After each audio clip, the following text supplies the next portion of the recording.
Good morning students. आज हम लोग क्लास 7 के एसएसटी सेक्शन ज्योग्राफी के चैप्टर 3 को आगे कंटिन्यू कर रहे हैं। इसके पहले हमने पढ़ा था प्लेट मूवमेंट हम पढ़े थे, और प्लेट मूवमेंट में बहुत सारी इंडोजेनिक और एक्सोजेनिक फोर्सेस काम करती हैं। उसी में हम लोग आज पढ़ेंगे इंडोजेनिक फोर्सेस में अर्थक्वेक।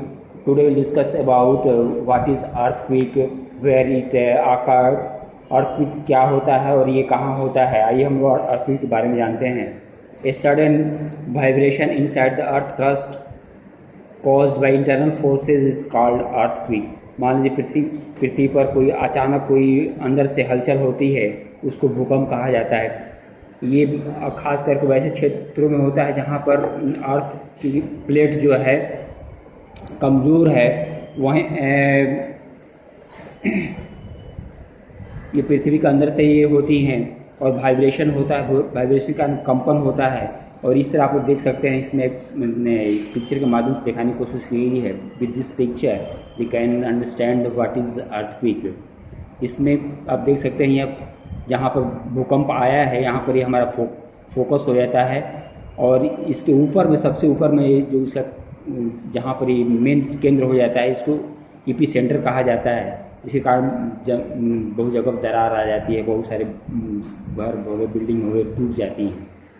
ये हमारे भूकंप का केंद्र हो जाता है, फोकस इसको बोलते हैं, और ये ईपी सेंटर हो जाता है।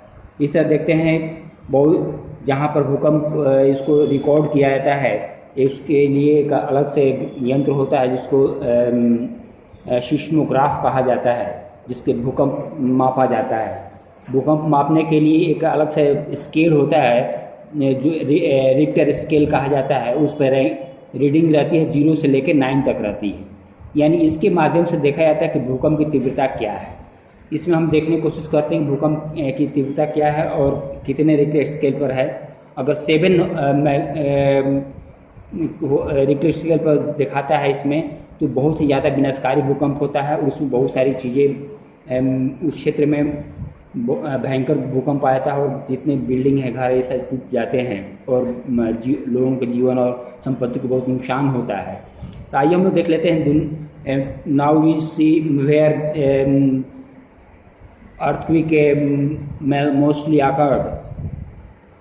आइए हम लोग देखते हैं कि अर्थक्वेक मुख्य रूप से किन जगहों पर होता है। जो हमारे यंग माउंटेन क्षेत्र है, विशेष रूप से यहाँ पर अर्थक्वेक अक्सर हमें देखने को मिलता है।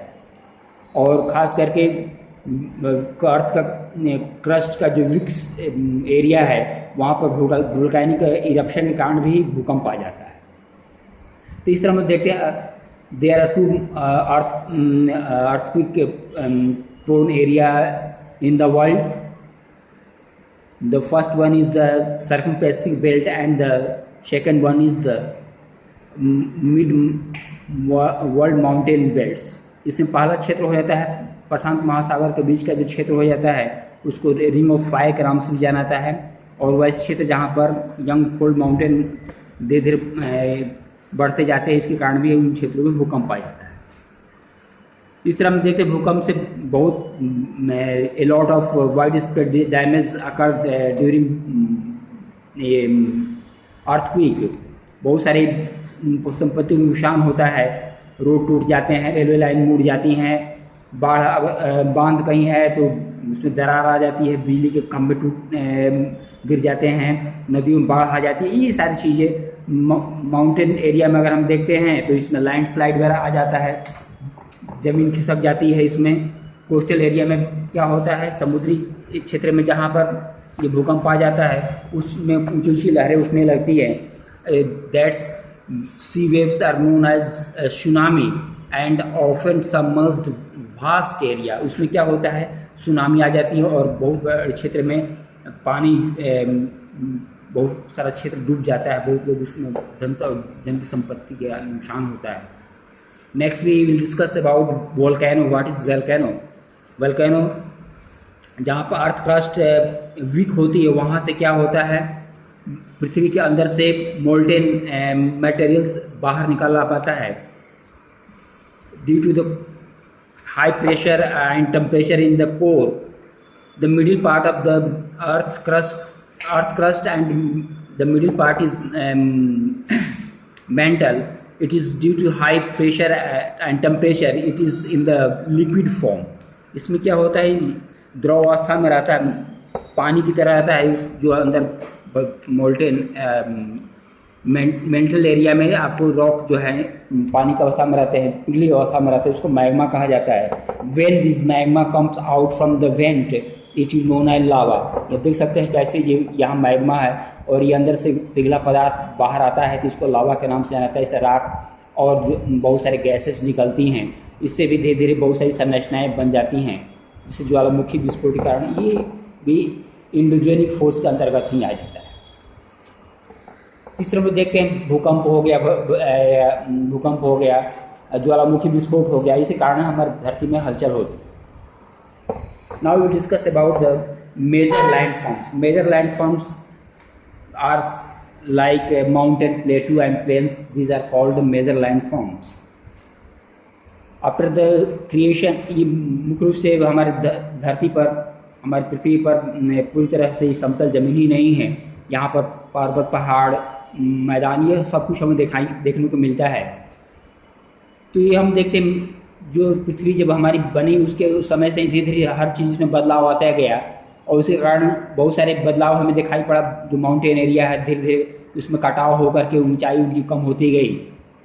तो ये हम देखते हैं कि ग्रेडेशन होता शुरू हो जाता है। इसमें lot of area have degraded and becomes level grounds.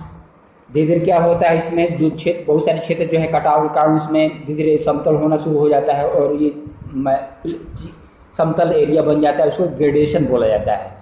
Due to the external forces, बहुत सारे बाह्य बल काम करते हैं।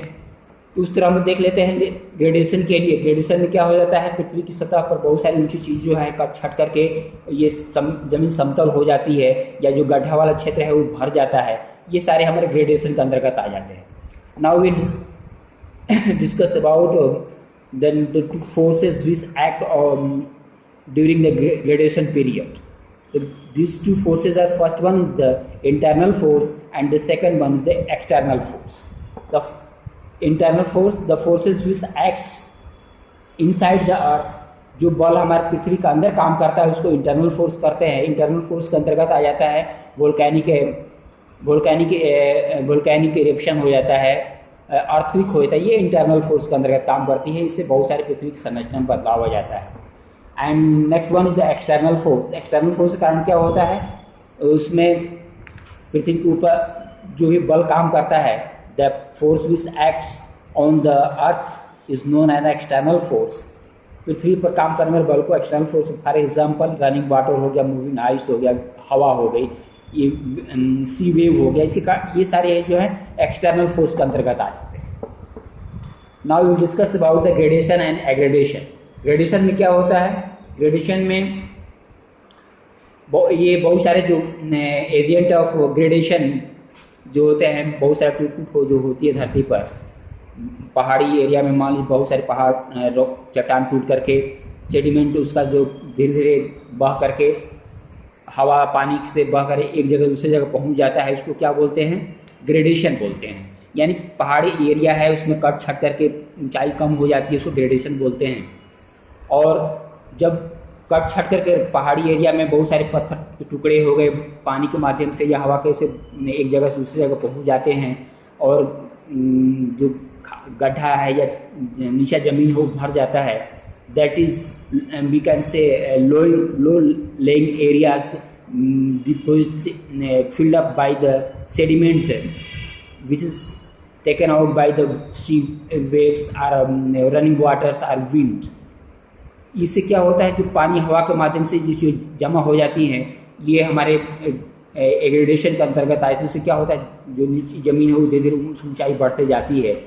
इस तरह हम लोग देखते हैं both this process gradation and degradation work simultaneously and brings equilibrium on the earth surface. इस तरह हम देखते हैं जो भी एग्रेडेशन और डिग्रेडेशन जो दोनों बल जो दोनों चीज़ें हैं पृथ्वी पर हमेशा चलती रहती हैं और पृथ्वी के एक संतुलन बना रहता है। ठीक, थैंक यू। अभी अगले वीडियो में हम आगे कंटिन्यू करेंगे।